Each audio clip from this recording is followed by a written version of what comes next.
The world is getting crazier. People are acting more and more insane. The end of the world is tomorrow. There's only one thing to do when the world is falling apart.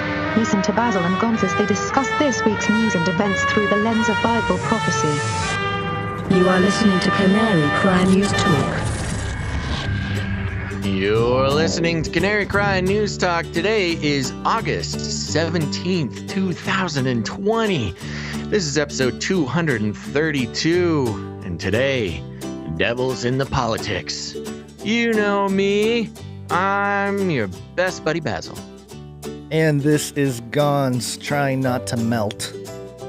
Is it hot over there? It's pretty warm, Got a yeah. heat wave? Wow. The directed energy weapons are hovering over us. It's hot all over the place. There's fires going on everywhere, metaphorical and literal fires. And we just want to thank everybody for being here. We were unable to do Friday's show. We gave you a little warning about that, so we apologize if anybody was sitting there waiting for it. But we're back today, back on the schedule. Today will be a little bit of a shorter show, but that's okay. We've got some very important things to go over, so we're happy you're here. I'm looking over here at Twitch. The Twitch channel, I don't know, I can't tell if they're counting these numbers right or wrong, but it's a very low viewer count over at twitch.tv/Canary Cry Radio. So we would like to encourage some people to hop on over there on Twitch to help us out with those numbers. We got to keep those up. So we appreciate it. It's if you all would low. Do that. It's all low right now. It is very low. I wonder, makes me curious if these notifications are going out. But that's okay. We still got a great show. And remember, it'll be up on the RSS feed. If you haven't done it yet, subscribe to Canary Cry Radio on whatever podcatcher you use. Newly on Amazon, Amazon Music? What is it called? I don't know. Podcast. I don't know. We're all over the place now. We're having a good time. But what's new with you, Gonz? Anything? Just waiting on that $100 million Spotify deal like Joe Rogan. So we can move to Texas and just, and bunker up. Lift weights or whatever he does. I had a fun thing happen. It's regarding the show and listeners and everything. There was a flood of people joining the Canary Cry community on Facebook. And, when you ask to join, there's a couple questions just to make sure that, we're not letting randos in. And one of the questions was, how did you hear about the Canary Cry community on Facebook?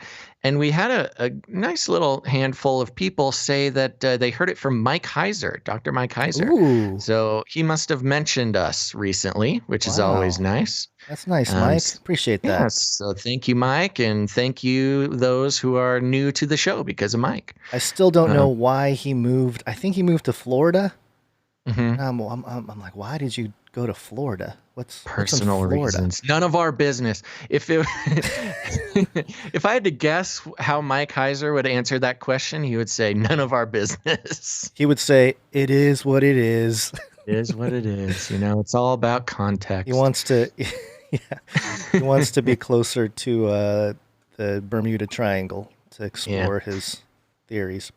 That's right. All right. So there you go. And if you haven't heard about Dr. Michael Heiser, great friend of the show, great Canary Cry Radio guest, got some great, he was on the Joyspiracy Theory, wonderful biblical scholar, author, that type of guy. Recently went a little bit more mainstream. Oh, you got huge. We're happy. He's huge. He's so big now. He doesn't answer emails. It's okay. He answers my emails. Oh, actually, maybe it's just me. I got a fun thing I'm working on, and I had to get some permission from Mike about something, and he gave it to me. Booyah! Great. Take that. Okay, let's jump into the show here, Gonz, and let's start out with a Flippy update. Flippy update. Do you want fries with that? Okie dokie, everybody. We are starting the show off with a Flippy update. If you don't know Flippy, now's the time to know. He is the disembodied robot arm that has taken our jobs, enslaving our children, and This is not a joke. He's flirting with our spouses, folks. So you got to keep an eye on this little rascal.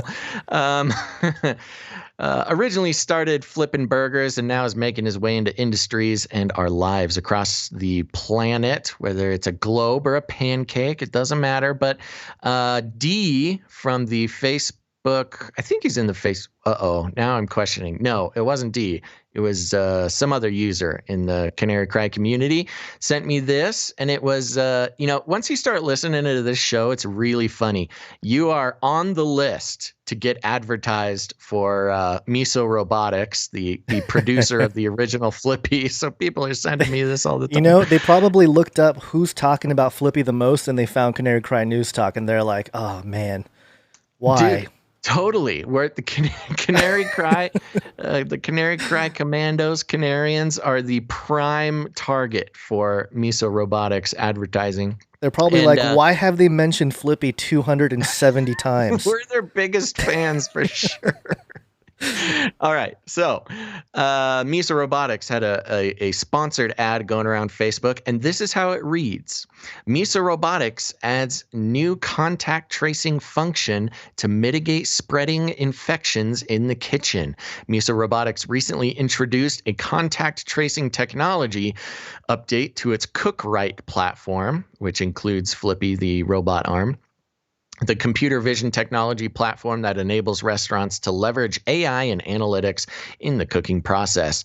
This new platform is currently in beta mode with the new contact tracing functionality. Restaurants will be able to have oversight on worker interactions in the kitchen and measure efficacy and adherence to social distancing protocols. The platform tracks individuals using image-based contact tracing and yields both space heat maps and alerts on distance violations. Today, 83% of companies do not have systems in place to track all of their workforce's exposure to risk. Miso plans to offer advanced AI analytics at a monthly SaaS fee. What is Software SaaS? as a service. Software as a service. With CookRight to mitigate the costly risk of spreading infections.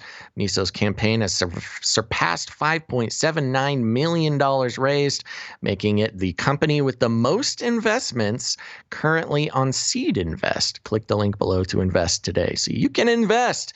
But there you go. Flippy, not only is he flipping burgers, taking our jobs, and flirting with our spouses, but he is going to be keeping an eye on everybody in the kitchen, making sure that they adhere to social distancing and alerting your boss to distance violations. It's the eye in the sky, if you will, in the kitchen now. So there you go. Flippy is watching. I think this is just a prediction because do you remember when Flippy had the Dodgers thing and he's dressed in blue and that whole deal?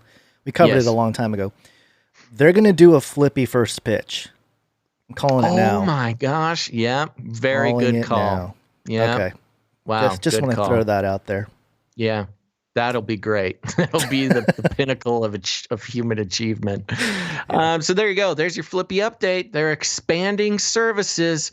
And now not only will he flip your burgers, but he will tattletale on you to your boss if you get too close to your coworkers. Doesn't he know snitches get stitches? Oh, man.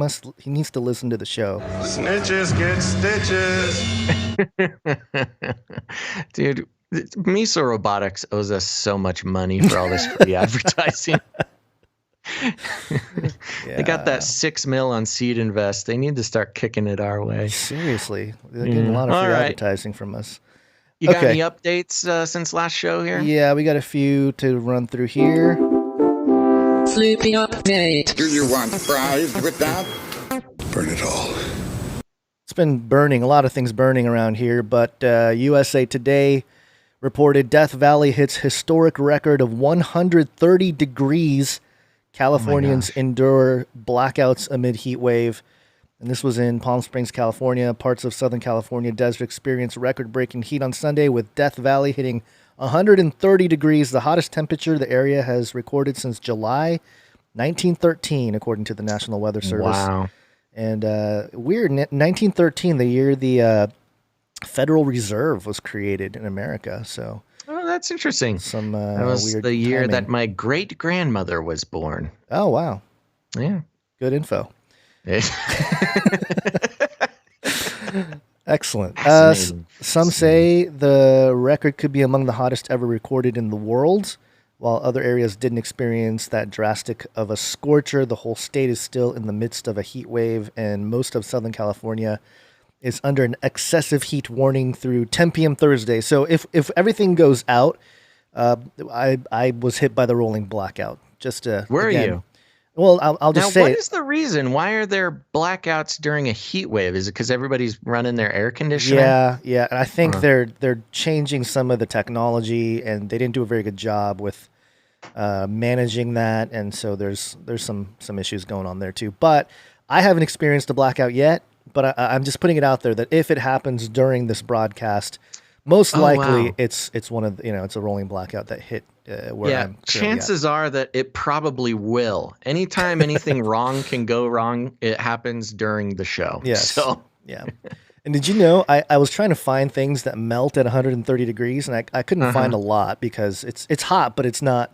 It's not like super not hot. Like plastic melting hot or anything. Yeah. It's cooking an egg on the sidewalk. You can do that. And I learned that a candle melts at 160 degrees, so it's getting up there. Candle wax. Yeah. Well, that makes me a little bit afraid. I recently left a candle out on my patio table, and it completely melted and covered the whole table in wax. So that table must have gotten pretty hot. Okay. And melt those babies into candles. We also you just had that one ready. That's crazy. Just ready. More updates here. We got a Bitcoin blockchain update here. Bitcoin go to moon. Blockchain. And this is Forbes.com. U.S. Postal Service counters Trump attacks on mail-in voting with a new blockchain patent. And I don't think that this is a counter. I actually think this might be a move by Trump. But anyway, it says here, as news of Trump trying to shut down the U.S. Postal Service. I don't think he's trying to shut them down, but anyway. No, Forbes. That's more exaggeration. Yeah, install mail-in voting captures the headlines. The U.S. Patent and Trademark Office today made public a patent application from the USPS titled Secure Voting System that describes using blockchain technology to secure mail-in voting. The application is reported as filed on February 7th, 2020, and the invention is described as, quote, a voting system that can use the security of blockchain in the mail to provide a reliable voting system. A registered voter receives a computer-readable code in the mail and confirms identity and confirms correct ballot information in an election. The system separates voter identification and votes to ensure vote anonymity and stores the vote on a distributed ledger in a blockchain. Yeah. This is sort of the application of a blockchain, although, I don't know if they're doing a public blockchain or a private blockchain, like a permissioned I'm sure one. it's private. I guarantee it's private. And it's interesting because ever since blockchain as a utility that can be used in really any computing or networking system, there's been a lot of talk about using blockchain for online voting or, voting from your phone and stuff like that. There's a lot of problems why that it hasn't quite been worked out. But this is an interesting, what's the word I'm looking for? Compromise, maybe? It's interesting compromise or first step towards using blockchain for voting in that, your vote's not necessarily recorded on the blockchain, but your mail-in ballot, the existence and verification of your ballot is put on the blockchain. So it's kind of a half step towards blockchain voting, which I guess that's better. It says here the blockchain tech was utilized at the Utah Republican Convention as well as in Arizona to send delegates to the Republican National Convention after each state decided to hold their conventions remotely. So they've used some of it before, but I think, part of using blockchain for mail in general might be a good idea. Just, because you have your tracking number and all this kind of stuff. It's similar to that anyway. Right. But it would make it so you don't have to, I don't know. It's kind of the same thing. You look up the number and you see where it is in the the process of getting a package mailed to you or whatever. Yeah. But yeah, I think part of the problem here is identity. It says anonymous here, which again, it's not an exact one-to-one vote on the blockchain, but it's close. Yeah. But then you start talking about how do you verify identity, and then it becomes a bigger issue of like, okay, well now you have this immutable ledger that somebody else can look at that has all of everyone's records of who they voted for and, that kind of thing. So yeah, it's still in development, but, overall, yeah, it's interesting. I think this is going to probably help with at least in an attempt to not have corruption with, some kind of mail-in voting procedure. It does have the potential, to mitigate a lot of those risks. Right. And so I know they're making it sound like this is an anti-Trump move, like, oh, Trump wants to destroy the post office. So, the USPS came back with blockchain, and it's not quite that. It's more just development of the technology plus Trump probably helping in some way to make sure. Interestingly enough, the USPS has been actually working with integrating blockchain into the postal service for a few years now. They're actually one of the leading public entities to start integrating that. So they had a little bit of a head start. We'll see how it works out. R.I.P. Epstein, a.k.a. Lil Mossad in chat, says blockchain is love, blockchain is liberty, blockchain is freedom.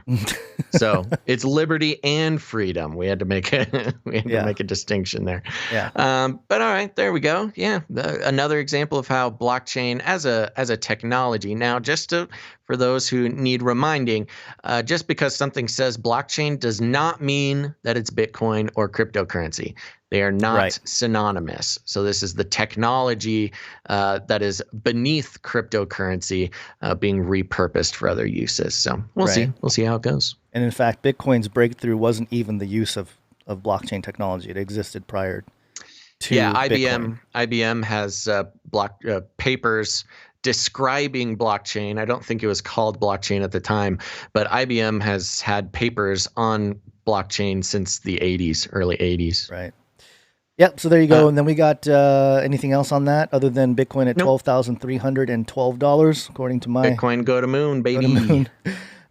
Okay. So one more quick update here. It's got to be biblical. And this was shared quite a bit. This is Yahoo, news.yahoo.com. Historic Israel deal won't likely bring peace to the Middle East. Of course, Trump said it would. Yeah. Well, yeah, it depends on where you read because Christianity Today headlines: Can the Abraham Accord, bring peace to the Middle East? It's the consistent conversation here, and I'm not going to read about the actual deal because I think there are people that understand this a lot better than me or you that have talked about it. There's not much we could add to it, really. But the part that I do want to mention is that a lot of people are associating this to the Daniel 9:27 prophecy that the Antichrist is going to create peace deal and all this kind of stuff.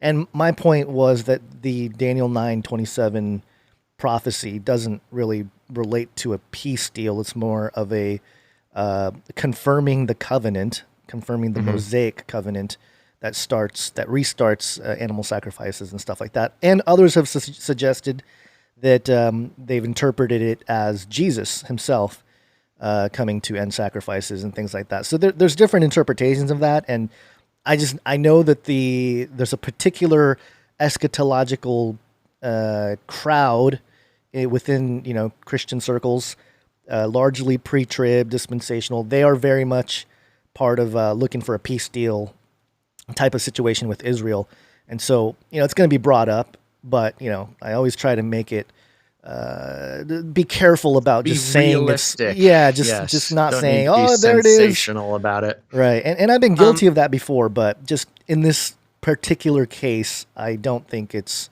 necessarily related to those prophecies.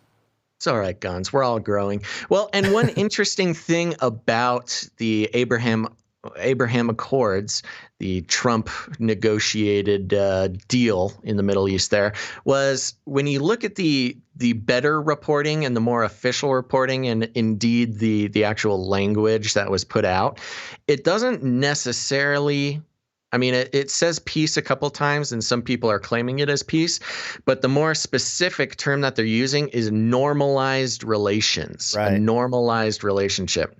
And I thought it was interesting, when you think of peace, let's equate that to shalom, the biblical concept, the Jewish concept of shalom, which is, wholeness and it's much more than what we think of peace as just like not fighting. Right. You know what I mean? Right. So this is normalization, which is will hopefully cease the combat, and I think in that Israel agreed to give up the West Bank, or at least cease the settling of the West Bank. But it's all under the actual vocabulary of normalization. So I don't think you could really even call this peace, maybe peace in a political sense of not fighting. Right. But as far as peace in the bigger sense of shalom and wholeness and prosperity and that kind of stuff, no, it is not shalom. It is sort of it's the more surface level political term of peace that's being talked about with the Abraham Accords there. So. Right. So yeah, very interesting though. Yep. Something to keep an eye on, and definitely, when you study eschatology and Bible prophecy, it's always tempting to simply connect one-to-one things going on over there to things that are written eschatologically, and certainly there are, I think, I don't know, not temperaments, but more so just like an atmosphere that seems to be moving in that direction, but it's hard to say that it's for sure this or for sure that. I think that's when you get into trouble. Yeah. And you'd kind of discredit yourself if you set dates or, start doing that kind of thing with it. But just something to keep in mind, keep your tabs on. And Jesus came back in 1988, Gons. Don't you know that? Oh, he's hiding in the mountains. He's just chilling. He's waiting. Okay. I want to open up with our first full story here. And I like to, but I also like to make sure that we're keeping an eye, just as important as keeping up to date with the truth of what's going on. It's also good to really have a firm idea of just exactly how fringy type folks, conspiracy folks, truth-seeking folks, whatever you want to call it, are being perceived by other people. I believe that helps us communicate the truth. I think it's important to see ourselves through other people's eyes, and that ultimately helps us, communicate and love other people and hopefully spread more truth. And this includes Q. So, Gons, you've got a gift for us today. Yeah. I was showing Basil the clips of Q from Star Trek. I think and which one was it?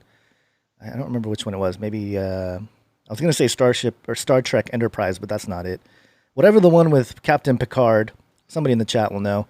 And the character Q is in there, so of course we had to compile a short Q ISO jingle. Q the miserable, Q the desperate. What must I do to convince you people? You're right, Q. You're right, Q. It's a Q jingle that makes everybody happy there. So there you go. I'm going to read from, that was strange. Tried opening this link and it didn't do it. There we go. This was an interesting thing that came out from news.yahoo.com. It says exclusive FBI document warns conspiracy theories are a new domestic terrorism threat. So I feel like people have been feeling this for a while, but it's finally official in FBI documents. Let's read this. The FBI, for the first time, has identified fringe conspiracy theories as a domestic terrorist threat, according to a previously unpublicized document obtained by Yahoo News. The FBI intelligence bulletin from the Bureau's Phoenix Field office, dated May 30th, 2019, describes, quote, conspiracy theory-driven domestic extremists as a growing threat, and notes that it is the first such report to do so. It lists a number of arrests, including some that haven't been publicized, related to violent incidences motivated by fringe beliefs. The document specifically mentions Qanon, a shadowy network that believes in a deep state conspiracy against President Trump and Pizzagate, the theory that a pedophile ring, including Clinton associates, was being run out of the basement of a Washington, D.C. pizza restaurant. I did appreciate that they mentioned that Pizzagate is a theory that a pedophile ring, including Clinton associates, instead of how it's usually straw-manned in the news as Hillary Clinton running a pedophile ring out of a pizza restaurant, which was never the actual research or ideas amongst those who actually looked into it. Well, this is your favorite outlet, Yahoo News. I know. I love Yahoo, man. And I'm not even getting paid by them. I should, though. But so it's been misrepresented as Hillary Clinton herself running a pedophile ring out of a pizza restaurant. I enjoy that they say the theory that a pedophile ring, including Clinton associates, was being run out of the basement of Washington, D.C. pizza restaurant. Then they add the parenthetical, which didn't actually have a basement. Well, I don't know about that, but okay. The quote next goes, the FBI assesses these conspiracy theories very likely will emerge, spread, and evolve in the modern information marketplace, occasionally driving both groups and individual extremists to carry out criminal or violent acts. The document states. It also goes on to say the FBI believes conspiracy theory-driven extremists are likely to increase during the 2020 presidential election cycle.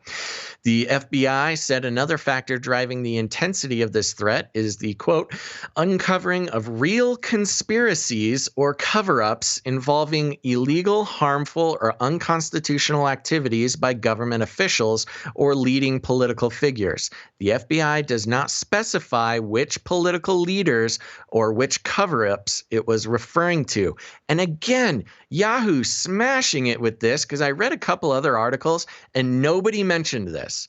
But Yahoo says, the FBI said another factor driving the intensity of this threat is the uncovering of real conspiracies or cover-ups involving illegal, harmful, or unconstitutional activities by government officials or leading political figures. So admitting right in the document that, some of this violence or extremism that they're expecting isn't because of crazy conspiracy theories. It's because of real conspiracies going on. Right. So that was a nice little bump there. President Trump is mentioned by name briefly in the latest FBI document, which notes that the origins of QAnon is the conspiratorial belief that Q, allegedly a government official, posts classified information online to reveal a covert effort led by President Trump to dismantle a conspiracy involving deep state actors and global elites allegedly engaged in an international child sex trafficking ring. This recent intelligence bulletin comes as the FBI is facing pressure to explain who it considers an extremist and how the government prosecutes domestic terrorists. In recent weeks, the FBI director has addressed domestic terrorism multiple times, but did not publicly mention this new conspiracy theorist threat. The FBI is already under fire for its approach to domestic extremism. In a contentious hearing last week before the Senate Judiciary Committee, FBI Director Christopher Wray faced criticism from Democrats who said the Bureau was not focusing enough on white supremacist violence. Quote, the term white supremacist, white nationalist is not included in your statement to the committee when you talk about threats to America, Senator Richard Durbin, Democrat from Illinois, said. Quote, there is a reference to racism, which I think probably was meant to include that, but nothing more specific. Wray told lawmakers the FBI had done away with separate categories for black identity extremists and white supremacists, and said the Bureau was instead now focusing on racially motivated violence. But he added, quote, I will say that a majority of the domestic terrorism cases we've investigated are motivated by some version of what you might call white supremacist violence. The FBI had faced mounting criticism for the term black identity extremists after its use was revealed by Foreign Policy magazine in 2017. Critics pointed out that the term was an FBI invention. based solely on race, since no group or even any specific individuals actually identify as black identity extremists. Well, nobody. I know it's Does crazy. anybody who's white, are they like, I'm a white extremist? It's white supremacists. I've seen a couple of times people trying to own that term and identify as that term, but they always try to, couch it and explain it. It's not really a good look in general, but they certainly try. I don't think it's a common thing in general, but okay. But it shows the spirit of the times where, yeah, you can say white people, some white supremacists or some white people are white supremacists and will commit violence. But when you start identifying black identity extremists, then that's a bad thing. I think those groups would be like the Black Israelite movement. I think that is because they're also mentioned in other FBI. I was gonna say documents. and I pulled it up because I wanted to kind of double check it, but before you go on here, the beginning of the document was saying like, oh, it's the first time the FBI has said that there's conspiracy theories as a threat to America. Well, no, because I have the document here, and we've talked about this document before. I've brought it up several times now, and this is the Project Megiddo that was published in 1999 in anticipation of Y2K, interestingly enough. And yeah, the whole thing is like American domestic terrorists and all of them having conspiracy theories as their part of their narrative of why they need to rise in violence and the New World Order taking over. And so I don't know. Come on, Yahoo, do a little more research, eh? Like, look at this. The significance. Don't talk about my best friend Yahoo that way. All right, okay. But you get my point. The whole idea of conspiracy theories being a domestic violence threat, mentioned by the FBI. It's not the first time.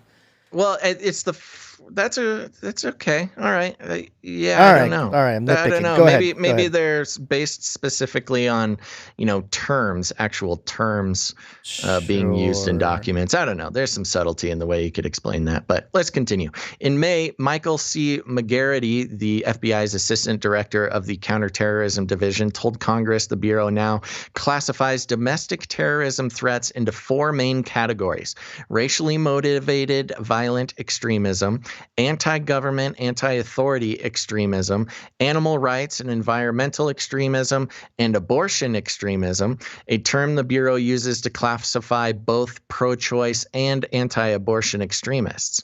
So that's an interesting set of terms as well. When you're talking about domestic terrorism, racially motivated, which makes sense. We're all familiar with that. Anti-government, anti-authority. Yeah, that makes sense. Animal rights and environmental being, the classic like PETA setting all the animals free in the zoo or something.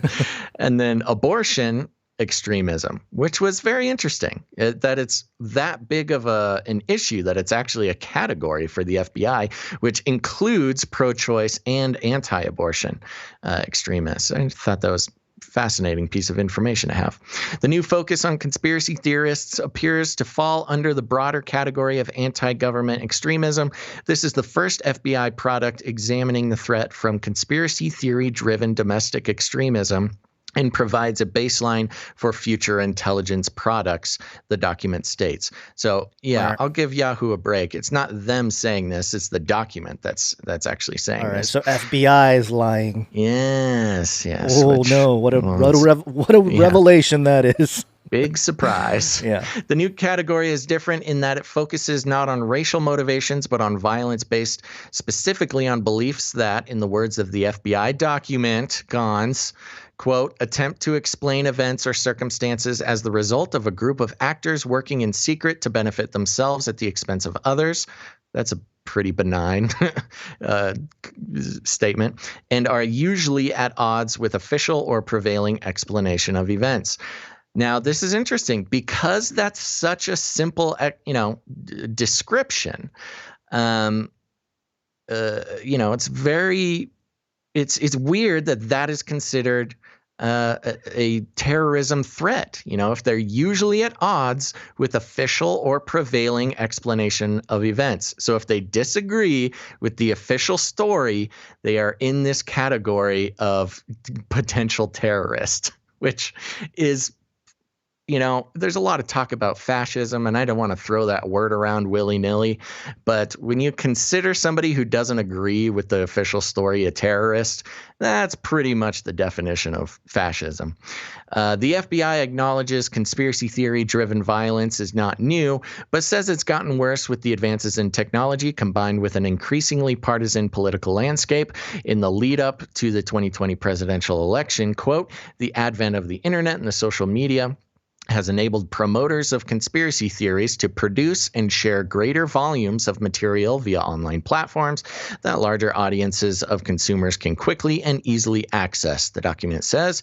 The bulletin says it is intended to provide guidance and inform discussions with law enforcement as they relate to potentially harmful conspiracy theories and domestic extremism. The FBI Phoenix Field Office referred Yahoo News to the Bureau's National Press Office, which provided a written statement, which reads, while our standard practice is to not comment on specific intelligence products, the FBI routinely shares information with our law enforcement partners in order to assist in protecting the communities they serve, the FBI said. In its statement, the FBI also said it can never initiate an investigation based solely on First Amendment protected activity. Well, that's a relief. As with all of our investigations, the FBI can never monitor a website or social media platform without probable cause. The Department of Homeland Security, which has also been involved in monitoring domestic extremism, did not return or acknowledge emails and phone requests for comment. While not all conspiracy theories are deadly, those identified in the FBI's 15-page report led to either attempted or successfully carried out violent attacks. For example, the Pizzagate conspiracy led a 28-year-old man to invade a Washington, D.C. restaurant to rescue the children he believed were being kept there and fire an assault-style weapon inside. He fired one bullet and it hit a hard drive. Interesting. That's the subtext of that paragraph. The FBI document also cites an unnamed California man who was arrested on December 19, 2018, after being found with what appeared to be bomb-making materials in his car. The man allegedly was planning to blow up a satanic temple monument in the Capitol Rotunda in Springfield, Illinois, to make Americans aware of Pizzagate and the New World Order, who are dismantling society, the document says. Historian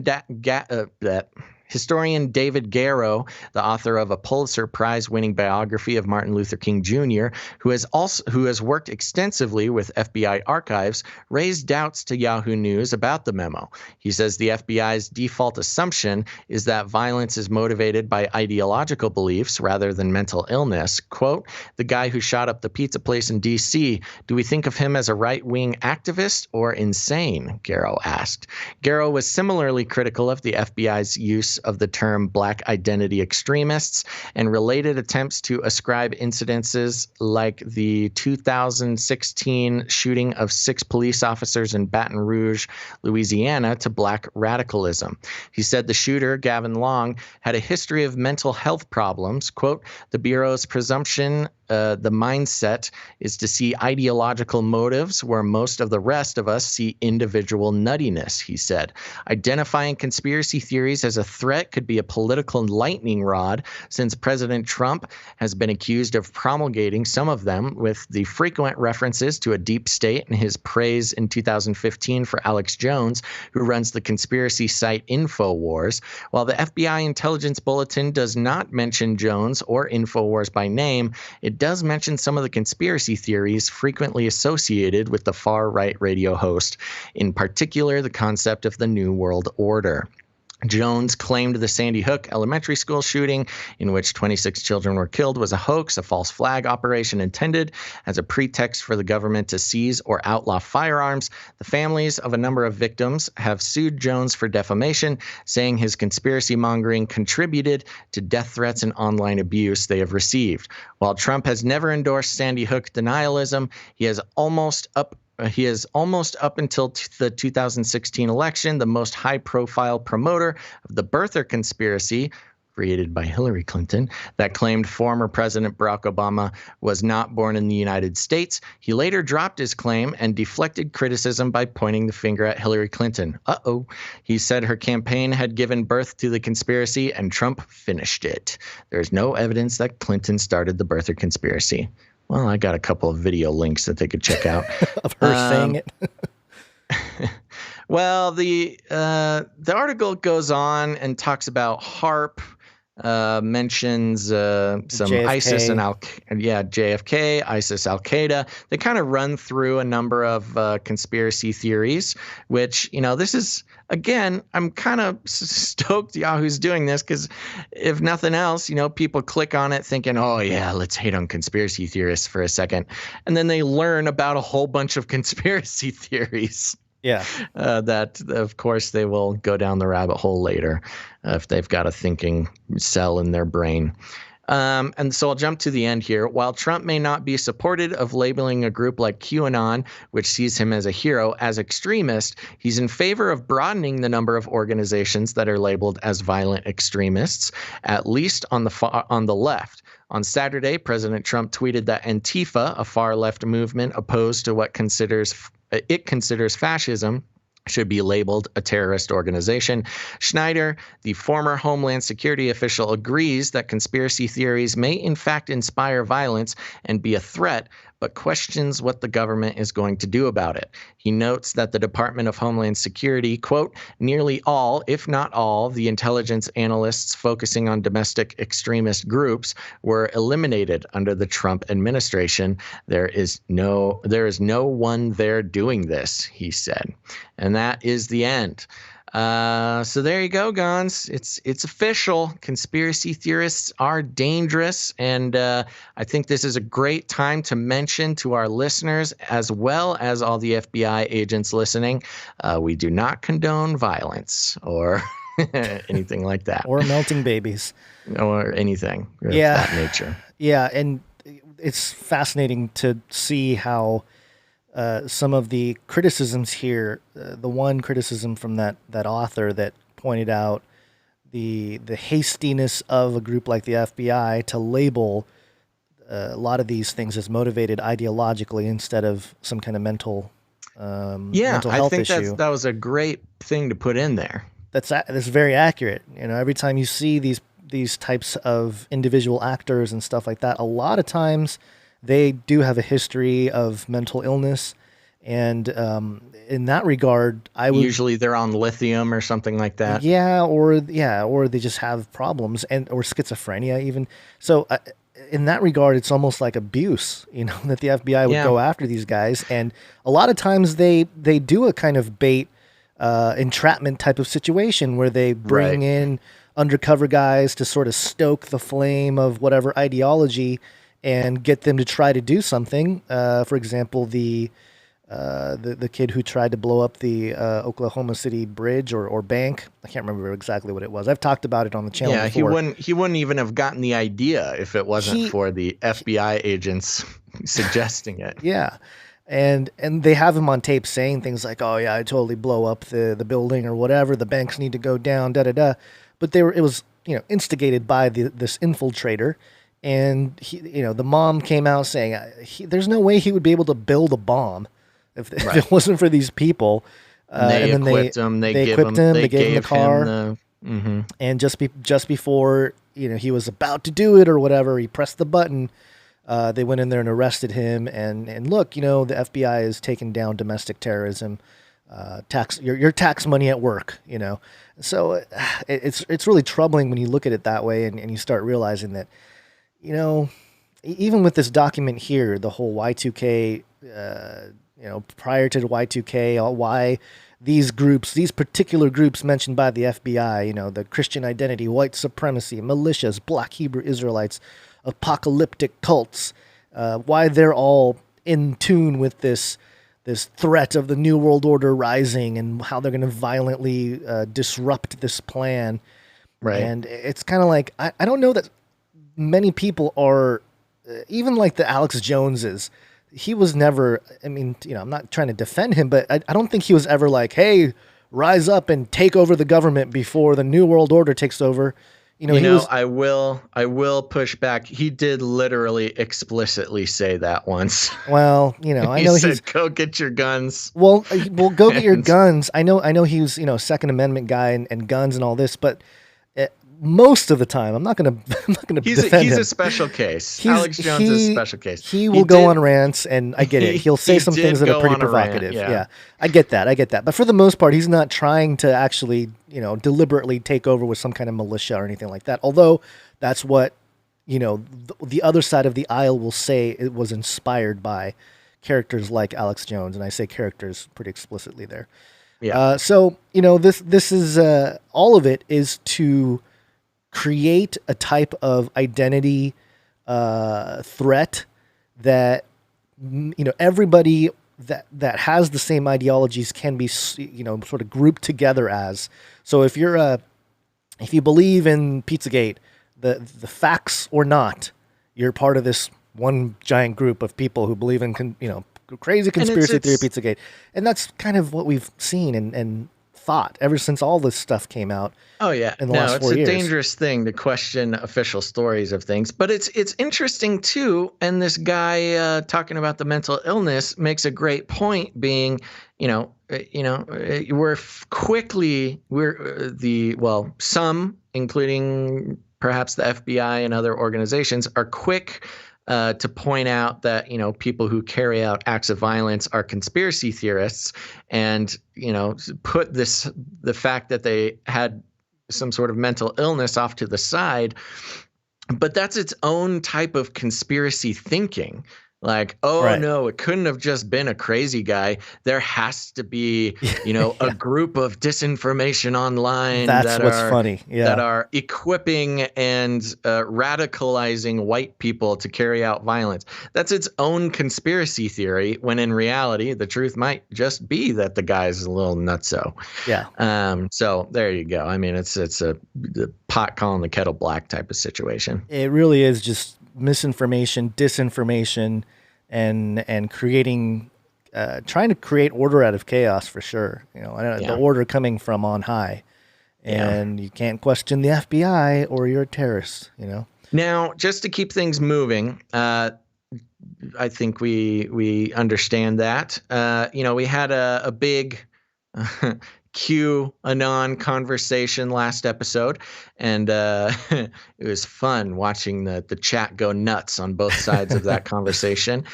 And one of the big things that people were mentioning was, Q also, there's a Christian side of Q. This new agey Q is not the real Q or whatever. And, I did some looking around, and there certainly is a more Christian take on Q and group of Christian Q followers and, Christian-based Q material, and not just the New Age thing.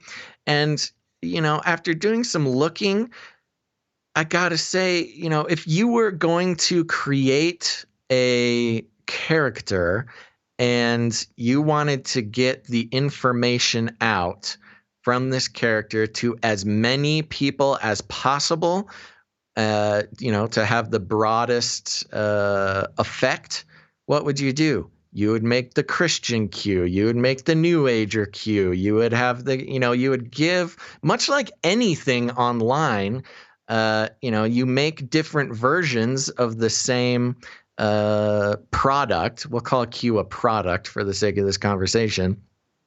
And, that's how you get more people to buy, or to buy in, as it were, with this case. So, I'm not ready to say that the New Age Q is fake or Christian Q is fake. From my view, which I'm trying to look at it from an outsider looking at Q itself, not trying to, dissect the information. Like I said, I think Q is getting, I think it's a mixed bag, but I think that it's definitely brought a lot of people into awareness of a lot of important topics, and for that I'm grateful. But, it's very simple. Whoever Q is, or whoever's behind Q, whether it's an individual or a group, they it's obvious they purposefully have different versions of Q in order to get the message out to a broader yeah. a broader set of people. So, I don't think you can say New Age Q is not really Q, or Christian Q is the real Q, or not really Q. It's all Q, whatever it is, just being repackaged for different types of people. Well, it's not even repackaged. It's just interpreted differently depending on your worldview, because what Q, if you just read a lot of the Q posts, it's very, it's mostly in the political lane. It's mostly, about the United States and America and our freedoms, but then they'll use phrases that will appeal to a Christian, like, Godspeed, or, in God we trust, things like that. Even a lot of the Christian Q posts have like hints of New Age stuff. And that's the thing. Yeah. The New Ager will look at it and say, this is the ascension narrative of, Christ consciousness, or whatever it is. So it's really, it's quite a clever psyop in that regard, because it really appeals to either side of that, the difference between a New Ager and a Christian. Yeah, the genius part of it is it's open to interpretation. It is. So the whole thing is. You can bring your own lens to it. Like even the posts, how they're all cryptic and, not explicit in most cases. It's like, yeah, of course. When you're cryptic and vague, people fill in the gaps with their own belief systems and their own lenses. Right. And that's why I think this big thing regarding specifically our conversation about the New Age EQ last episode was so triggering for people, is because they've spent months or years reading Q with their Christian lens. Yeah. Therefore, Q is Christian. And the other thing too, a lot of the realities, the truth about a child trafficking ring and all this kind of stuff, the information was out there before. It just wasn't being, it wasn't really it wasn't known. It wasn't really, if like the Russ Dizdars out there saying that there's these Satanists people out there that are kidnapping children, and they're creating split personalities and all kinds of stuff, right? And everyone just thinks, you're nuts, Russ Dizdar. What are you talking about? So a lot of the information was there before, and it did start to pick up steam. In the last decade, more and more people learned about it. More and more people were becoming aware of it. So before it becomes like a genuine, true type of movement of people being very angry at this situation, what would you do if you're kind of an elite type of, if you're in the elite board, right? If you're at Bilderberg or whatever, you're probably higher up than that, and you knew the people were sort of starting to figure some things out, you would create your own type of savior figure to step in, especially politically, to be that kind of conduit of like, yes, we're in the movement now. We're in the process of the Great Awakening. We're entering a new age, the whole deal. So it just seems like a very clever way to galvanize people and appeal to them, especially because the conspiratorial topic has become so widespread, and because it's really interesting. I think back to 2011, and when I released Age of Deceit, Fallen Angels, and the New World Order, I think the reason why so many people were like, oh my gosh, so awesome, whatever, wasn't because anything I did. All I did was sort of compile information that was out there into a concise 2.5-hour documentary. The info was out there, but just putting it in a certain context. And I think when people, it was like the beginning of people realizing like, oh, okay, something's going on, something's not right. There's too much information regarding all this Satanism and all this kind of stuff going on. So, there must be some truth to it. And then it got really political. In the middle of the decade, it got political, and then Trump rode that to a presidency. So it's kind of crazy to watch how quickly it went from, just these fringe crazy people talking about nonsense, to an election taking place on top of it, based on the knowledge of this type of stuff becoming readily available. And that's part and part for sure, as the article stated, it's because of the internet. The internet really delivered that information quicker and allowed people to redistribute that information like I did with the film. It was basically repackaging a lot of information that I had put together and that I had researched. And so when that starts to take place, I think you have to co-opt it somehow. And that's what I think is really the culmination of what we see with the QAnon movement. And again, so it doesn't mean that all the information's bad or wrong, and maybe it is white hats in government trying to do what's right. But even then, it's kind of like, okay, why not appeal and create a cult of, not just a personality, a cult of just a cultic movement out of it. And I think they've done a pretty good job. I see a lot of people with Q shirts and banners, and it's a whole thing. So it worked. Yep, it certainly did. All right. Anything else to add to that, Gons? I think we did a good job covering what we wanted to cover there. I think so. Looking at the time here, I think we should do a quick break and then go into some ShadowGate stuff. Let's do it. Okay, here we go. Break time. It's break time. Come on, take a break. Okie dokie, peeps. We're just going to take a quick break. Don't go anywhere, though, because after this very quick break, we've got... oh, man, a big conversation about the ShadowGate thing going on. More trigger warnings. Before that, what's that? I said more trigger warnings for everybody. More trigger warnings. There you go. All right, we're going to take a quick break. We're going to thank a couple of people, including some of our new Twitch followers and producers and. So first, let's start out with the Twitch followers. Gons, you're going to love it. We got a good group today. You got your dinger ready? I'm ready. Okay. Start out with Corey James, 77. Thank you very much. Wendy Whoa. Sibylina. Tiny Charlie, 93. Charlie's so tiny. We got Spicy CC, 10. All right, spicy. Death of Flippy. Mulder, 1968. Oh. Hey, Mulder. Agent Mulder, thank you. We got Ash A. Sweet. Then we got Big Mama number 1. All right. That's right. This one's great. We got Basil's Lucha Libre mask. Got an old school listener here. Great. Thank you, Basil's Lucha Libre mask. My sentient Lucha Libre mask is now following us on Twitch. Climb out of your closet and logged into the internet. I haven't seen that thing for a while. I think it crawled off and started its own life and is checking up on me now. So thank you. We got Bluebell 7. Unscripted 55.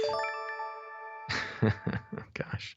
All right. Little trigger warning here. Somebody likes making me say things on air. Tickle Nipple 21. Thank you. B Big Boy 40. Uh-oh, more trouble in paradise here. Basil's wedding planner. Oh, no.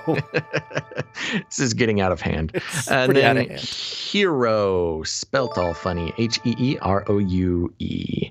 Okie dokie. Thank you very much to our new Twitch followers. We appreciate that very much. Helps us out. And the numbers over on Twitch have gone up throughout the show here. So thank you very much for that. And we are currently...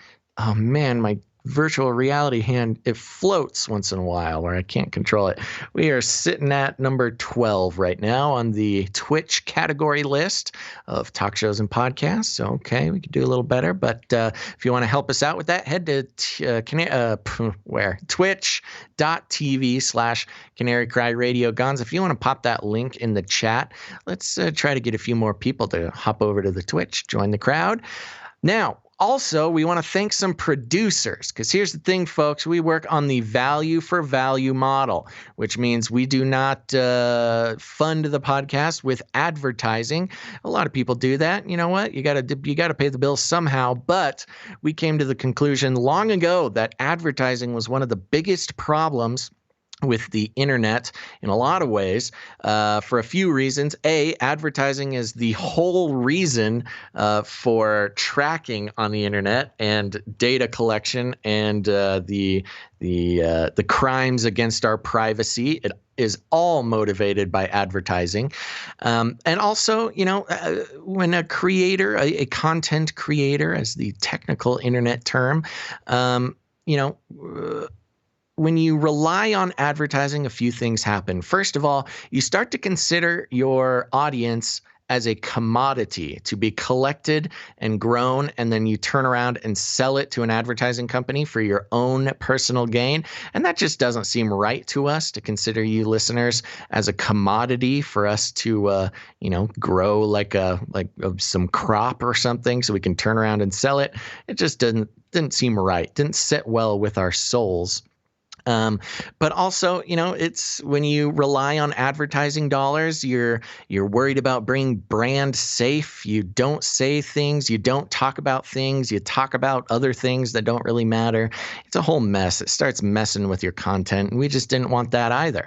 So instead of relying on this corrupt advertising system, we go by the value for value model, which means we create the show. We do it pretty consistently, and I think we do a pretty good job. And then it's your opportunity as someone who pays attention to what we say.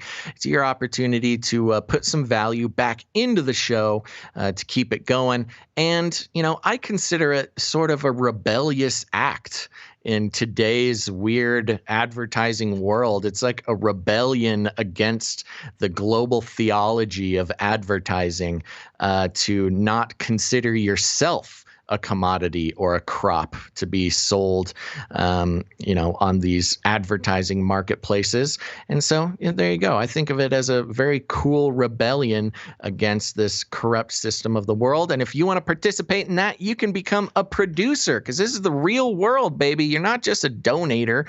You are, when you help pay for media to be created, you are a producer of that media. And you can do that at patreon.com/CCNT. And I'd like to thank a couple people who did that. Are you ready, Gons? Ready. First of all, coming back in hot is Jan, who upped her support again.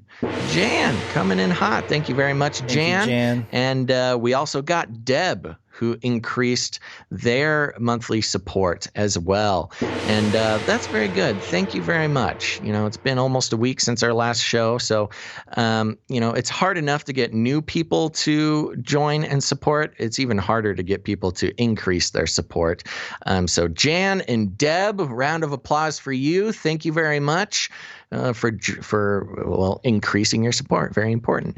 Now, you can become a supporter like Jan and Deb at patreon.com/CCNT for Canary Cry News Talk. We'll pop that link into the chat for anybody who wants to pop over there. But we also have patreon.com/Canary Cry Radio. And we got another increased support from Player001. Player 1 increased their support as well. So thank you very much, Player001. So there you go. If you guys want to join up and help produce the show, head to patreon.com/CCNT. Now, here's the thing. If you don't like Patreon, that's okay. A lot of people don't. We understand.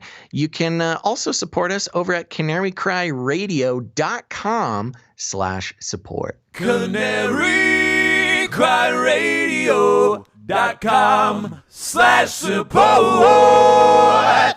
That's right. Now, I want to mention Isaiah 42:14 in the chat says, podcast producer for Canary Cry Radio is going on my resume now.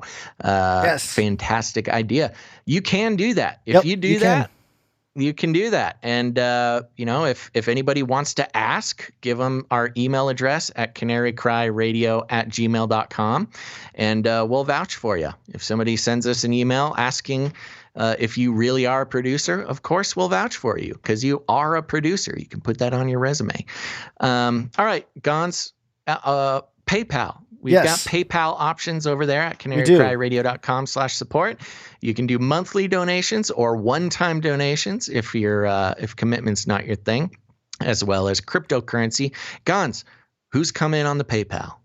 Before we do, we got Dirty Miner coming from DLive asking when Canary Cry Radio coin, cryptocurrency. We have talked about it. We have talked about it for sure. We'll maybe get to it later. But one of the things that happened, a phenomenon that took place over the weekend, based on what you had mentioned on the last episode we aired, which was last Wednesday, the 12th of August, episode 2 231, I think. Yeah, you're talking about the spontaneous movement of people in the chat to make a $33 donation. Yes, and just to mention, Deb on patreon.com/CCNT, she upped her support to $33 a month. Ooh, and, using the secret number against the elites. Yes, and so we had a handful of $33 support producers come in on PayPal, which is just so fun to watch come in. I couldn't believe the number of people that stepped up and did that. So we wanted to thank some producers. Tracy coming in with $33 to trigger us. Thank you, Tracy. Charlene, also another producer. Charlene. $33. Brianna, $33. Wow, Brianna, thank you very much. And also Scott coming in. Scott. $33. My gosh. Very good. We're so Freemasonry. I know. I thought it was so funny. Of course, people are going to call us Freemason shills because of the 33. But I think it's so funny using that number against against the elites. Yeah, I love it. We're triggering them. That's how it usually don't mention the number of the donation that people send in for a lot of reasons. But I think when you do make a 33 donation, we will mention that you are a 33. Yeah, because you're a shill. We also have Arnold. Because you're a shill, and we want everybody to know it. Arnold also coming in, producer, $33. Wow, and, thank you, Arnold. And we had a new recurring producer, Steven! Oh, Steven. Thank you, Steven. I love busting that ISO out. So, Steven, thank you for becoming a new recurring supporter over at paypal.com. Actually, I don't know what it is. It's this. CanaryCryRadio.com/support. And we got breaking news, Gons. Breaking in here for some breaking news. Cody's Twitch account mentioned in the chat. Check it again. And I did. Ooh. I checked the Patreon, and Patreon account of the year upped their donation as well. Last minute upgrade. So thank you very much. Patreon account of the year. Also known as Cody's Twitch account on Twitch. All right. So there you go. Last minute donation. We'll have to remember not to read that one next week, but if we do, that's okay. You get a double shout out. Double shout out. Okay. All right. So what do? We did the producers. Very good. Now there's other ways to help produce the show. You can make art. You can make jingles. You can do all sorts of stuff. Gons, did we have any new art or jingles come in? Sorry. Basil's Lucha Libre mask in the chat asked, so no Canary Cry male enhancement. Well, you never know. If the producership thing doesn't work out, we might need to go into some merchandise. We didn't have anybody come in with crypto. We're still on standby with one of our potential nights. And we did have a jingle come in, and one of the ways you can support the show is, again, produce the show by sending us jingles or art. And in this case, a jingle. We had some people mentioning how they want their birthday to be celebrated and mentioned on the show, so we're going to do that today. But for the occasion, we had, of course, Mr. Magoo send us another work, I guess, of a jingle for the birthday thing. I spiced it up with a little crowd noise and some instruments. But here we go. This is the birthday jingle. It's my birthday. It's my birthday. Happy birthday to me. Oh my gosh. Madness. Complete madness, Mr. Magoo.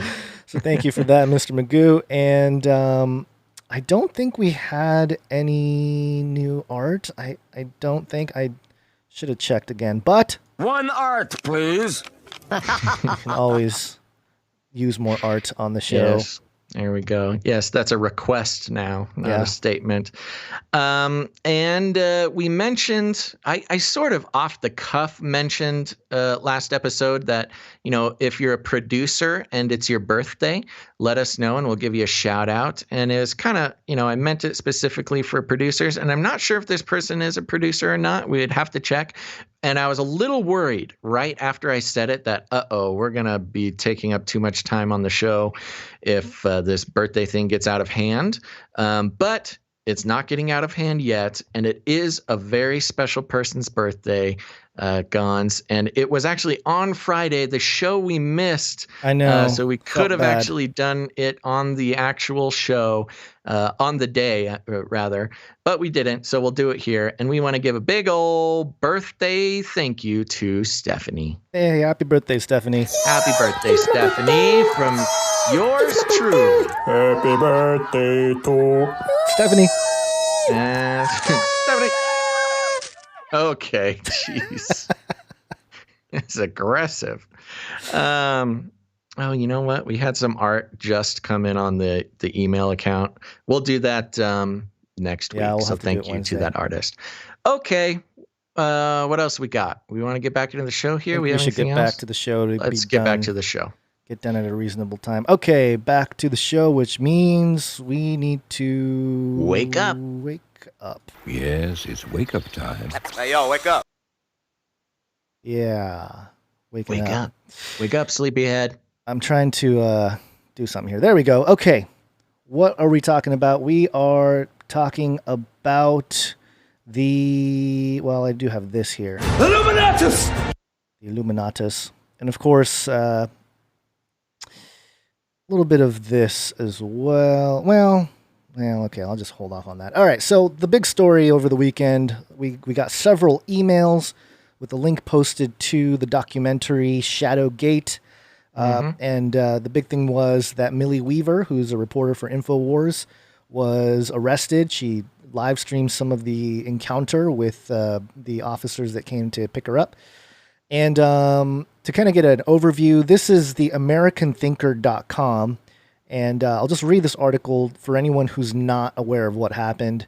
It is kind of it leans right, I think, in this article, but it's okay. I think it'll just do a good job of at least summarizing the situation here. Okay. Millie Weaver faces her first court hearing this morning, which is this morning, today as we record this, after being arrested and jailed last Friday. New media reporter Millie Weaver is scheduled to have her first court hearing this morning after a weekend in jail following her arrest last Friday. Weaver's arrest came on the eve of the release of her 82-minute documentary, ShadowGate. That is an expose of the deep state with the assistance of two individuals identified as whistleblowers. Her arrest and incarceration in the Portage County Jail in Ravenna, Ohio, immediately raised suspicions that she was being subjected to a scary new level of intimidation and censorship.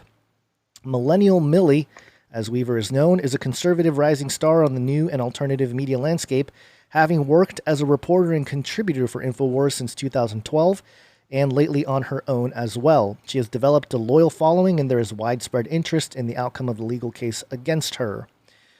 Heavy.com succinctly summarized the case. Millie Weaver is a conservative filmmaker who was arrested at her home in northeastern Ohio before she was scheduled to debut her new documentary called ShadowGate on YouTube. Weaver claimed she had uncovered a plot orchestrated by both major political parties against President Donald Trump, and that the documentary would explain how it all worked.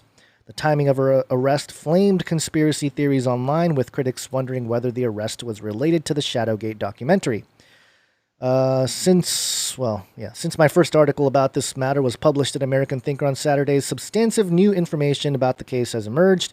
It has now been reported that not only Weaver, but Gavin Wintz, 45, variously described as Weaver's husband, boyfriend, and significant other, was also taken into custody on a warrant charging both of them with robbery, tampering with evidence, obstructing justice, and domestic violence.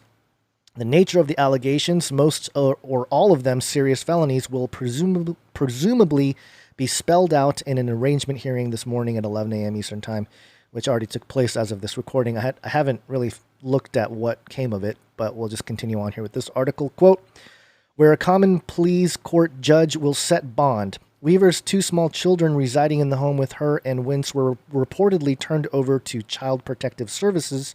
A hearing on the children's fate is scheduled at 10 a.m. Millie Weaver's mother weighs in. Some light was shed on the matter in a comment posted on Friday to a YouTube video reported by licensed investigator and talk show host and somebody that we're acquainted with, Doug Hagman of the Hagman Report, that was uploaded several hours after Weaver's arrest. The author of the comment identified herself as Felicia McCarran. Public databases identify Weaver's mother as Felicia McCarran, 51, who resides in California. The comment at YouTube links back to what appears to be the real Felicia McCarran's YouTube channel. In response to Hagman's video about her daughter's arrest, McCarran wrote, "This is Millie's mother. It's my cell phone worth about $50 that she took during a family dispute that happened months ago when I was in Ohio visiting my family. She took it because I had my phone on record during an argument we were having. We resolved the issue immediately, and I dropped all charges right after it happened before I left Ohio because it was a gross misunderstanding and no harm was done. All families have their disagreements, especially during a quarantine. I am shocked my family was arrested after I told the police to drop all charges months ago. I had a general affidavit of non-prosecution notarized today, and I spoke with the police chief who told me I could not do anything until Monday, that's today, and my daughter's son and her boyfriend have to stay in jail over the weekend. I'm extremely upset. This is not what I wanted to happen. I think they have a lot bigger fish to fry. Makes me think this might have been done to prevent her from coming out with some political information she is covering. There was no reason for this." A theory of the case by a licensed professional investigator. In an email to me, Doug Hagman proposed a hypothesis to explain Weaver's arrest, assuming for the moment that the post attributed to Felicia McCarran is real and accurate. Hagman stated, quote, "I first want to stress that this is my investigative opinion only, and I have the highest regard for Millie and her family. If the author of the comment is legitimate and the scenario is correct, I suspect that the situation involving Miss Weaver originated from a personal event that was magnified by her high-profile status. Perhaps the police were called at the time of the event and a report was taken, hence the charge of domestic abuse. The police likely saw the video and or audio and secured it as evidence. As cooler heads prevailed, no charges were pressed by any party, and the incident should have been closed absent of a complainant. In some instances, however, and with varying motives, I've personally seen some prosecutors advance a criminal prosecution without the consent or even knowledge of the involved parties. I've seen this happen in high-profile individuals by agenda-driven prosecutors." Hagman further suggested the following possible scenario, stressing that it is only his professional opinion, quote, "Perhaps Millie, with or perhaps without Miss McCarran's permission, accessed the cell phone and or the data it contained, hence the burglary charge, and maybe erased the data, hence the evidence tampering charge. Again, I suspect the police already had, quote, the evidence. In my opinion, the experience, a typical non-agenda-driven district attorney would simply drop it. Alternatively, a DA may decide to put the evidence before a grand jury and let them make easy indictments if he thought he could receive favor from someone for political or other purposes. Now toss in a very explosive documentary and knowing that the hammer can be dropped at an opportune time, an indictment. The timing of effecting the high-profile arrest coinciding with the release of the video might have been the direction of someone at a much higher pay grade. Is Millie Weaver's arrest related to the video? Most likely yes, but as I have described, not necessarily in the way or manner people might think. Plus, exploiting a personal situation for political gain is simply not right and can be quite damaging. Miss Weaver's potential political enemies know this. I call this tactic lawfare and suspect that it was an attempt to marginalize the credibility of Miss Weaver and the video. That is what I think happened. I cannot prove it. It is my personal opinion based on open sources and other reports so far and on my more than 3 decades of professional experience. And then it goes back to the article here. One of the 2 whistleblowers who appears in the film who uses only her first name, Tori, was deeply involved in its post-production. During an appearance on InfoWars yesterday, she told host Alex Jones that she was on the phone with Weaver last Friday when the police showed up. Tori essentially confirmed the accuracy of the comments posted Friday on YouTube by McCarran, Weaver's mother, about the incident involving McCarran and her daughter that resulted in the 911 call. Tori said that the family's squabble took place about 3 months ago. To the extent that the mainstream media has reported on Weaver's arrest, she and her documentary have predictably been described in less than flattering terms. The article Saturday at Cleveland.com, for example, said Weaver, quote, released a trailer last week of a new video that she claims, quote, may be the biggest whistleblowing event to date. The video appears to include interviews between Weaver and two people who claim to have first-hand knowledge of a clandestine attempt by government officials to use psychological warfare and mind control tactics to carry out a coup against President Donald Trump, an iteration of the often debunked conspiracy theories about so-called deep state. In fact, this back to the article. In fact, a number of conservative outlets, including citizen journalists opining on websites and in video podcasts, has speculated that Weaver's arrest was a direct result of an effort to suppress her documentary on the part of the individuals and entities named in her film. That possibility cannot be ruled out, but what the arrest has achieved is to raise Weaver's public profile to new heights. The documentary itself, meanwhile, that was uploaded to YouTube on Friday by Tori, has become an instant hit. In addition to the 1.35 million views at the Tori Says YouTube channel, the documentary has been copied and posted at other online hosts, including ones that are not susceptible to YouTube's censorship whims. And I think the documentary is actually deleted now. I think YouTube got to it. I have an open one here on banned.video. Yeah, that's the platform that they've been using. I think InfoWars has been involved with.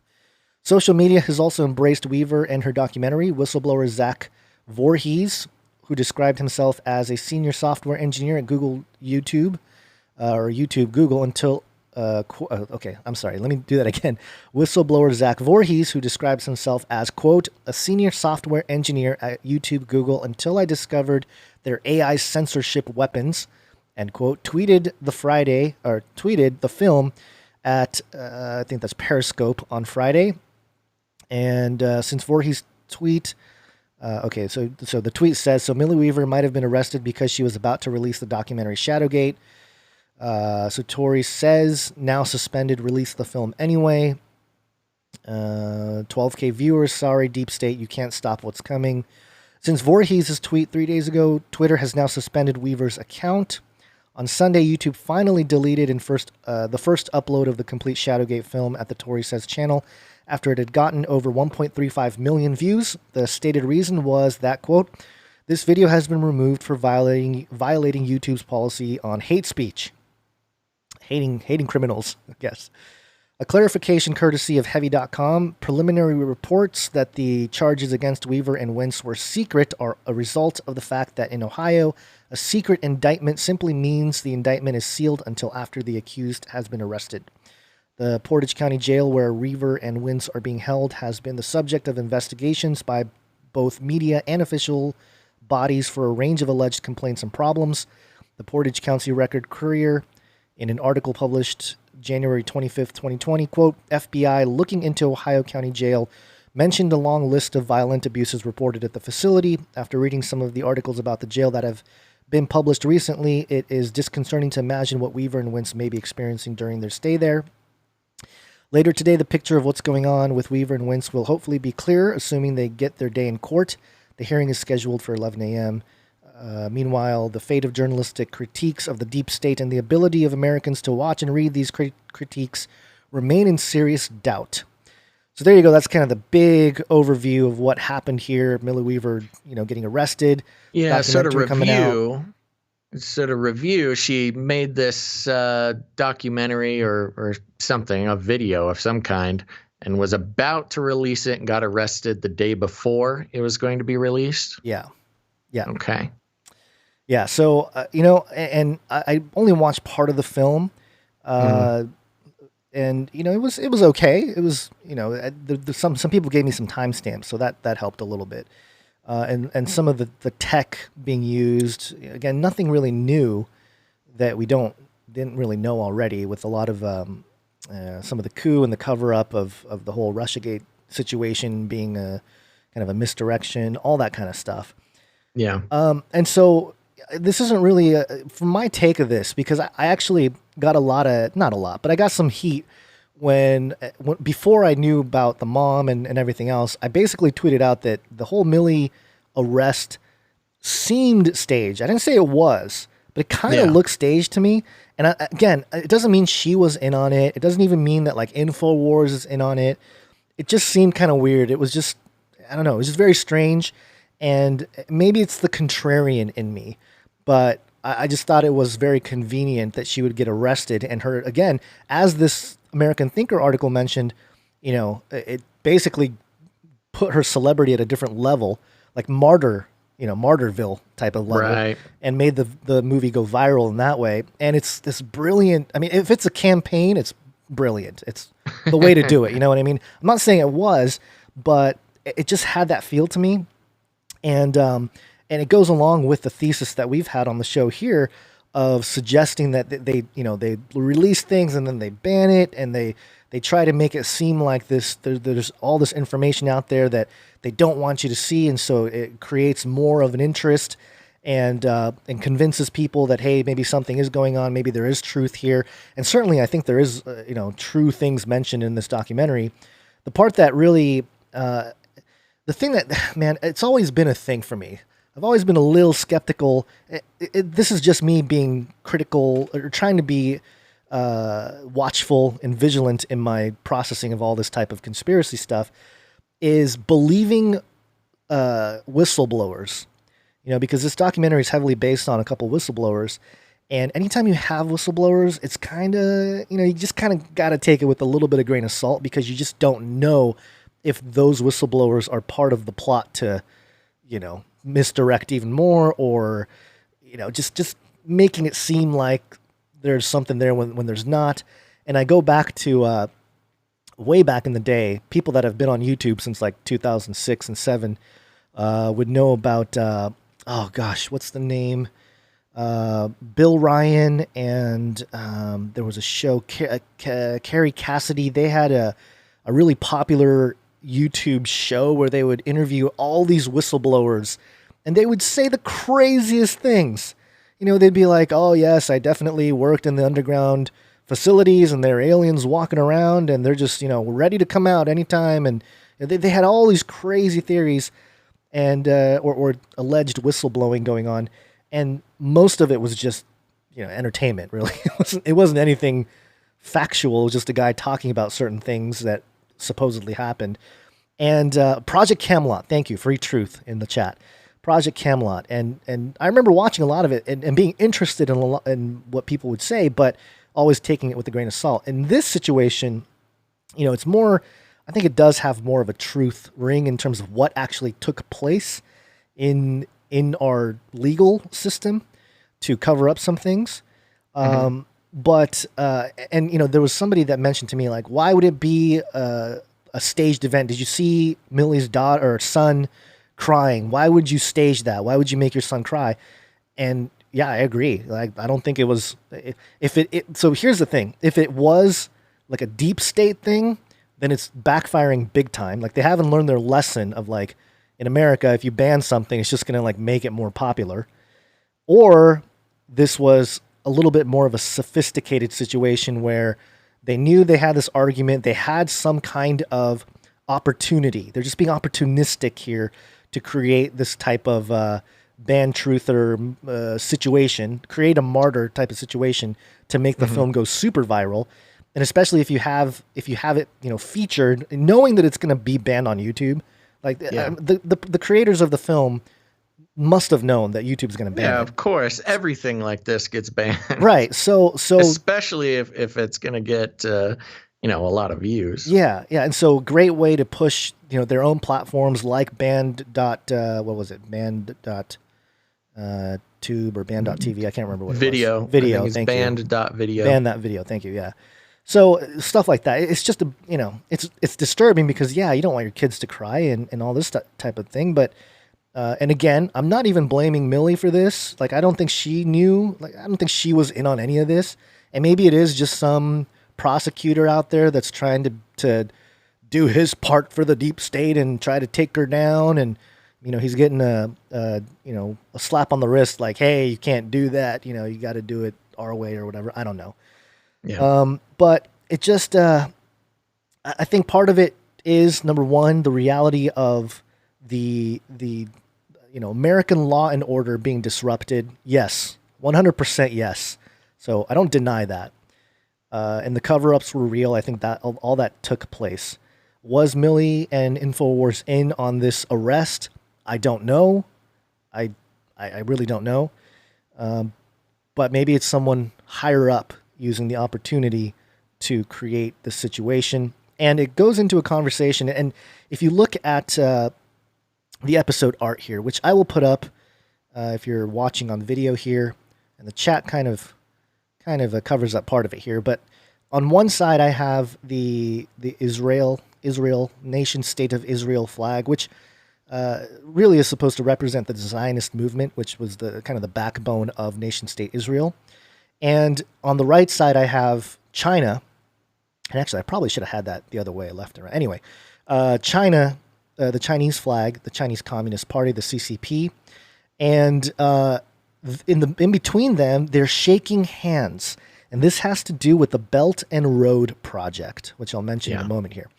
But then you look at the politics in America, and it's been pretty clear that the Democrats are very much on side with the Chinese Communist Party. You got the socialist movement on the left, and the Democrat Party is just moving in that direction. It's very obvious. On the other side, the Zionist side, you have Breitbart, you have all these other groups that are aligned with Israel, and they're more largely Republican. This is where you find a lot of the alt-right and the conservative right, and folks like Alex Jones and stuff have been very much labeled as such. And in the middle is the all-seeing eye, of course. We know that who's really pulling the strings here. But the handshake in between with the Belt and Road, I wanted to make this an imagery, explain what might be going on here politically, because there's an article that I have here that I wanted to share, and this was published by beltandroad.news. Okay, so this is directly from their own publication. This was published back in December of 2019, and there's a picture here of Israel on the left, China on the right, and they're sitting at this table. They're having like some kind of dinner thing, Israeli flag, Chinese flag. And this article is very interesting. I'll read some parts out of this. It says, Israel plays a vital role in advancing China's Belt and Road Initiative in the Middle East. Strengthening China-Israel bilateral cooperation is of great significance to developing the economy of the two countries, guaranteeing the national welfare of the two peoples, and enhancing the strategic security in their neighborhood. Which is very interesting if you think about it. You got the CCP China on one hand, with 1 billion people, right? And on the other side, you got Israel with not that many people, like a lot less people, but they're like in on this whole Belt and Road thing. In recent years, under the framework of the Belt and Road Initiative, China-Israel relations have maintained a sound momentum of growth, and economic and trade cooperation has been continuously promoted. In particular, in overseas projects and infrastructure construction, China has invested heavily in infrastructure projects in Israel. And it goes on, there's a lot of little details. It says here the structure, let's see. Even as the shadow of trade wars looms larger around the world, U.S., China, China-Israel trade has maintained a sound momentum of growth. The structure of bilateral trade between China and Israel has been continuously improved, with the focus shifting from imports of single traditional commodities such as food and diamonds to imports of high-tech products and new energy. The product structure becomes diversified and technology intensive. I thought that was really interesting, that the kinds of things that they're trading between Israel and China as a partnership involve high-tech products, new energy, and product structures that become diversified and technology intensive. Speaking of the whole, the infiltration of the tech industry in America. And then it says here, in recent years, China-Israel economic trade cooperation has been further expanded, especially in the field of overseas contracted projects and infrastructure construction. China has made a substantial investment in infrastructure projects in Israel. And it goes on here. Well, it's I got one little thing here. At present, Alipay, again, this is December of last year. At present, Alipay is available at nearly 100 vendors in Israel, while Tencent, Alibaba's peer rival in China, has geared up to launch WeChat payment service in Israel. So there's a lot of economic ties going on here too. And, we just talked about the peace deal, with Israel and the UAE and all this stuff. It's just when you start when you step back from the whole thing and look at all the geopolitical plays, it's like, man, there's a higher order here controlling all of it. And to get lost in the mix of, the left, the right, this nation, that nation, is to buy into the psyop. You know what I mean? Is to buy into, hey, I'm for this, and so this is the correct way type of deal. And so I just thought it was very interesting to look at this situation with Millie Weaver and the arrest and everything. Again, I'm not saying I know anything here. I'm just suggesting that given the ties here with these two countries being at opposite ends of politics, and how the right, the conservative right have basically labeled the deep state as the left. They're kind of synonymous, when it's really not. And I know the film does a pretty good job of trying to show that there's bad actors on both sides. Right. So I think ShadowGate did a decent job of showing that. But when you start looking at the associations of the whistleblowers, especially Tori, there's Tori Says, she's got a radio show and stuff. I did clip something from her latest episode because she tracked down Tori's mother, who allegedly was part of this situation here. And she said something really interesting that I wanted to clip just briefly here. This is Tori Says, that was published on, I think it was the 15th of August. Shining Light is the name of the episode. And she's talking about tracking down Millie Weaver's mother. So here's the clip here. And I located the individual because I can locate anyone if I really want to, okay? I could locate anyone if I really wanted to. And I located the individual because I can locate anyone if I really want to, okay? I located the individual who had changed their phone number multiple times, found the actual individual, and had this attorney take a statement, an affidavit from them, because then that wrecks the whole case. Then I can tell you that this individual was so enraged that this is happening, supposedly, that they were even calling. And look, that's what panic looks like. Because the thing is, these bloated charges wouldn't come out if you didn't make statements.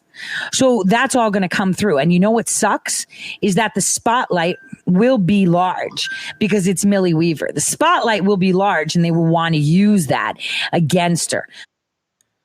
Or use it, don't let any crisis go to waste type of situation and make the film go even more viral and, the celebrity move up and stuff.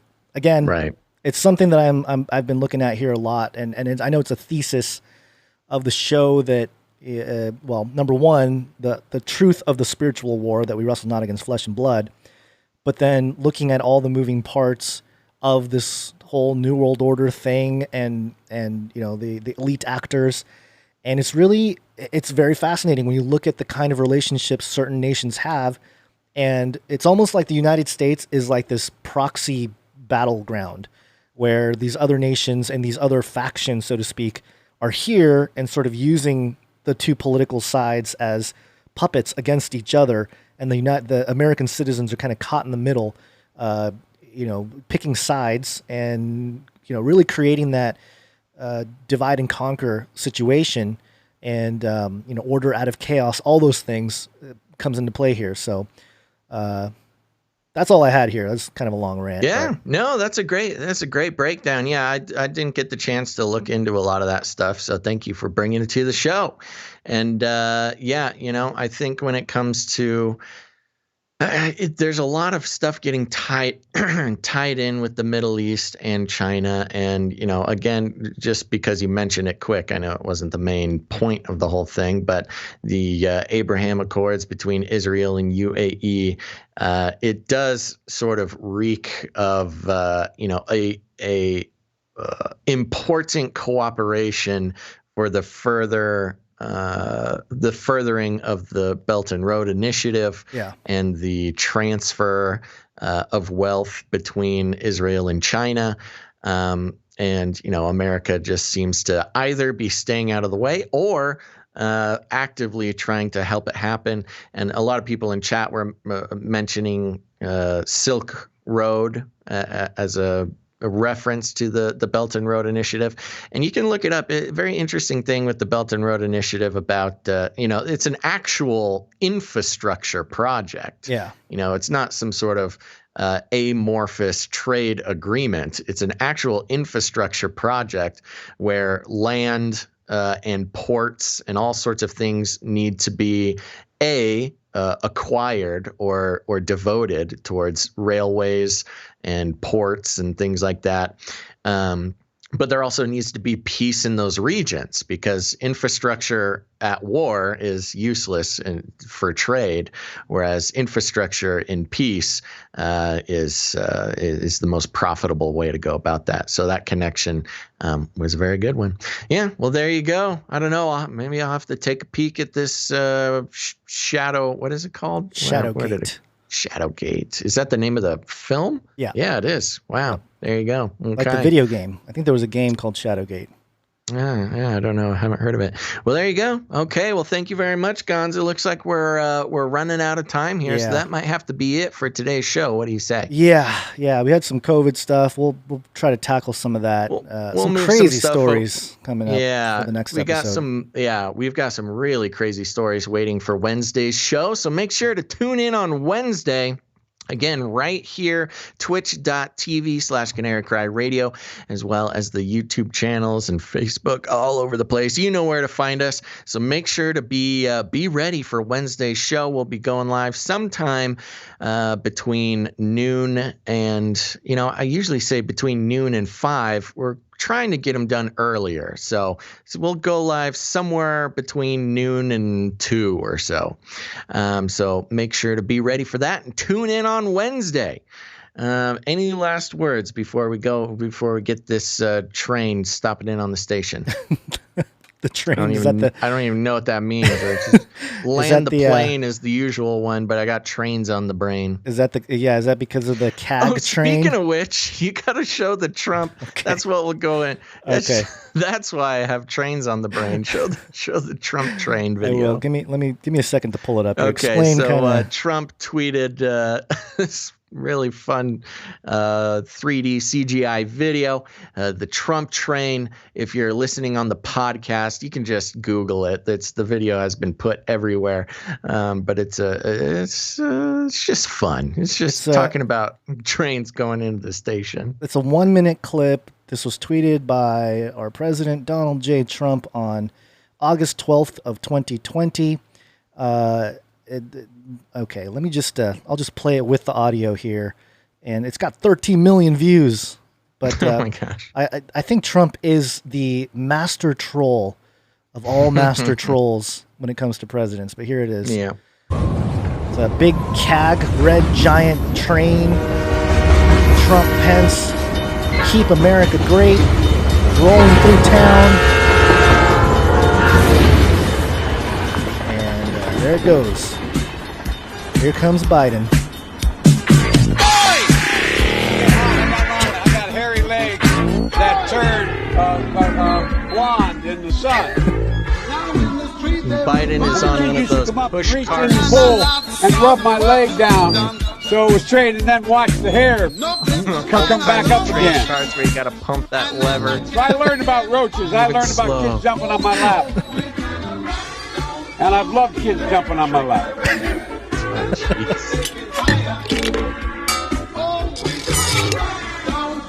We're probably going to get copywritten for that, but yeah, probably. It's okay. Well, there you go. Make sure to Google it. It's a fun train related video. Yeah. All right. Okay. Well, thanks everybody for tuning into this episode. Remember, we'll need some production help. So if you're trying to become a producer, now is the time. You can head to patreon.com/CCNT to become a producer there. You can also go to canarycryradio.com/support. CanaryCryRadio.com/support. And remember, if you want to continue to troll Gonz and I, you can make that $33 donation or production help there over on canarycryradio.com/support through PayPal. We thank you very much. Remember, you can send in art, you can send in jingles, send in your stories of rattling some cages to canarycryradio@gmail.com. And also remember, a great way to help the show is to leave ratings and reviews on Apple Podcasts and whatever other podcast player you're using to listen to the show. We'll be back live on Wednesday afternoon, somewhere between 12 p.m. and 2 or 3 p.m. Pacific Standard Time. So make sure to turn on notifications. Follow us at twitch.tv/canarycryradio. Well, I just did ratings and reviews. I was going to mention, I think we got some reviews on like Podbean and another one that we'll have to get to it during the next episode. Because I know that we had some reviews come in. Yeah, we'll do some reviews. We'll read some reviews. It'll be fun. Yeah. Okay. But remember, one of the greatest ways to help the show out is to just share it with other people. You got people waking up in your life, your mom, your dad, your siblings, even just your friends. They are waking up to the fact that the world is not exactly what they've been told. And if you want to help them out, you can send them an episode of Canary Cry News Talk. Send them this episode. We covered some good stuff in this episode, and we'll help them down that narrow path of truth. So make sure to let your folks know about the show in your life. And if you need any more instructions, here's what you do. You walk right up to them, you grab them by the cage, and then you shake it. The end of the world occurred pretty much as we had predicted. I want to shake things up, stir up some controversy, rattle a few cages. Hey, stop that! You'll never silence me. I'm the last angry man, a crusader for the little guy. Leave the bird alone. Never. Rattle a few cages. Rattle a few cages. The human race will have every opportunity to improve. And if they don't? Ask Noah. That's right. Just ask Noah, folks. Thanks so much for listening to this episode of Canary Cry News Talk. Make sure to tune in next time. Remember, that's Wednesday. But until then, all together now, think outside the cage. Bye-bye. Bye-bye. Aliens. Aliens. Aliens. Aliens. I'll keep it warm and safe in my people's zoo.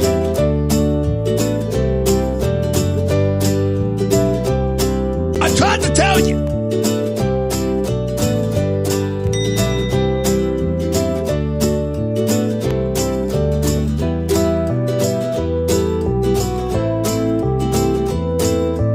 Look it up. You can't handle the truth.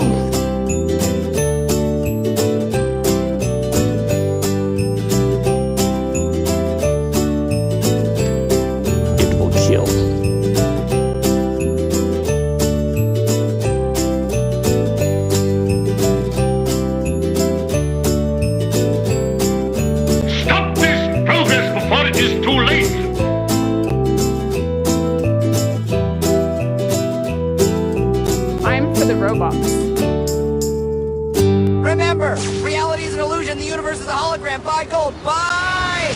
I want to shake things up, shake things up. I want to shake things up, shake things up. Leave